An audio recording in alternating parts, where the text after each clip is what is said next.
আমি ঘুমাই কিন্তু 2 থেকে 3 ঘন্টা প্রতিদিন। কথা বুঝছেন? আমি শুধু এই সময়টা শুধু আপনাদেরকে সেবা দিয়ে যাচ্ছি। আমার অনেক টিম থাকে, তাদের সাথে বিভিন্ন জায়গায় যে চেকপোস্ট বসাচ্ছি, এদের বাইরে যাচ্ছি, অপারেশন করতেছি, কিন্তু অনেকের বিশ্বাস হওয়ার কথা না, এটাই সত্য কথা। কথা বুঝছেন? কথা বলাবো না, আপনারা অনেক অনেক কষ্ট করছেন, অনেক ধৈর্য ধরছেন আমাদের কথা শোনার জন্য। আজকের আমাদের যে মূল উদ্দেশ্য মাদক মুক্ত সমাজ গড়ার, ইনশাআল্লাহ আজকে থেকে ঘোষণা করে গেলাম কামরাপুর মাদক মুক্ত।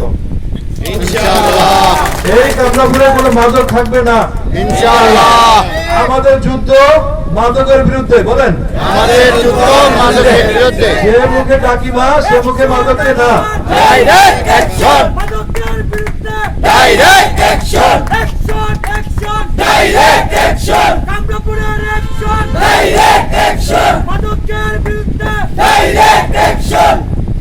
আমাদের এলাকায় যতটুকু মাদক আছে, বড় চালান তো এদিকে থাকে না, বড় চালান হলো চুনারুঘাট, আপনারা জানেন, মাদকপুর মুরব্বীরাও জানে। ওই যে বললাম না যে সিটা ফাটা যেটা নিয়ে আসে এটাই খায়, এটাও অন্যায়। এটাও যদি না আসতে পারে সেজন্য আমাদের নিশ্চিত নিরাপত্তা আপনাদের দিয়ে। আপনারা হলো আমার এক একটা কমান্ডো, ঠিক আছে? কিন্তু যারা কমান্ডো হবেন এই যে মাদকের বিরুদ্ধে যে যুব শক্তি, আপনাদেরকে 100% সৎ হইতে হবে। এই যারা সৎ হবেন তারা আমার সাথে হাত জাগান।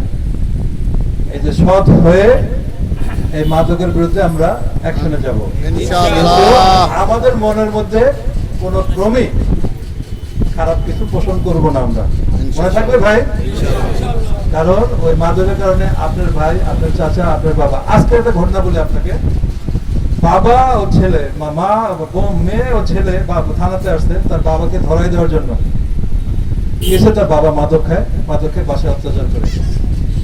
আমি তাকে নিয়ে এসে কোর্টে চালান দিয়েছি, আমার বুকটা ফেটে গেছে। আমার বাবা ছিল, মারা গেছে 94-এ। যে আমি ছেলে হয়ে, আমি মেয়ে হয়ে থানায় এসে আমার বাবাকে থানায় দিয়ে কোর্টে পাঠিয়ে দিছি। আমরা কোন যুগে বাস করতেছি বুঝতেছেন? আমি কিন্তু ইচ্ছা করলে পারতাম আমার বাবাকে নিরাময় কেন্দ্রে দিয়ে একটা সমাধানে আসতে পারতাম না। আমি প্রথমে কি করবো, আমার বাবা মাদক খায়, বাবাকে নিরাময় কেন্দ্রেই দেই। ওই হাজতে দিলে হাজতের সাথে খারাপের লোকের সাথে মিশে সে আরো খারাপ হয়ে যাবে। এটা কি ভালো হলো না খারাপ হলো? এই আপনাদের এলাকায় পাইছি আমি অনেক ঘটনা আছে, এক ছেলে তার মাকে মারে, বাবাকে মারে। আমি সহ্য করতে পারি না ভাই। একজন টিচারের সাথে খারাপ ব্যবহার করে আমি সহ্য করতে পারি না। আমার তখন মাথায় রাগ উঠে রক্ত উঠে যায়। আমি সাথে সাথে আমার অফিসারদের পাঠাইয়া ওই ছেলেকে ধরে নিয়ে আসি, চালান দিয়ে দিই। আমরা তো ওই যুগে বাস করতেছি। এই মাদক যদি না খেতো, এই মাদকের জন্য যদি টাকা দরকার না হতো, তাহলে মায়ের গায়ে হাত দিত, বাবার গায়ে হাত দিত না। তাহলে আজকে আমাদের কিন্তু এটার বিরুদ্ধে যুদ্ধ, কি ঠিক আছে? ইনশাআল্লাহ। আর দীর্ঘায়িত করবো না, আপনারা ভালো থাকেন, আপনার দীর্ঘায়ু কামনা করি। আপনারা আজকের থেকে রাত্রেবেলা এলাকা পাহারা দিবেন মাদকের নির্মূল করার জন্য, মাদকের বিরুদ্ধে। আমরা চাই যে ওই উমেদনগরের মতো, উমেদনগর যতগুলো মাদক আমাকে ধরাই দিছে, আপনারা আমাকে ধরাই দিবেন, মামলা নেব, তাদেরকে সাজা দেবো, শাস্তির আওতায় আনবো। তাদের জন্য আইন আছে, কিন্তু মারবো না, ধরবো না, ঠিক আছে? ঠিক আছে, আজকে শেষ করলাম।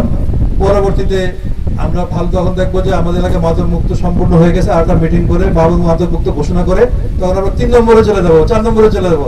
আপনাদেরকে নিয়েই এই কাজগুলো আপনি করবেন ইনশাআল্লাহ। আসসালামু আলাইকুম ওয়া রাহমাতুল্লাহ। ভালো থাকবেন। ধন্যবাদ সভাপতি শাহিন ভাইকে।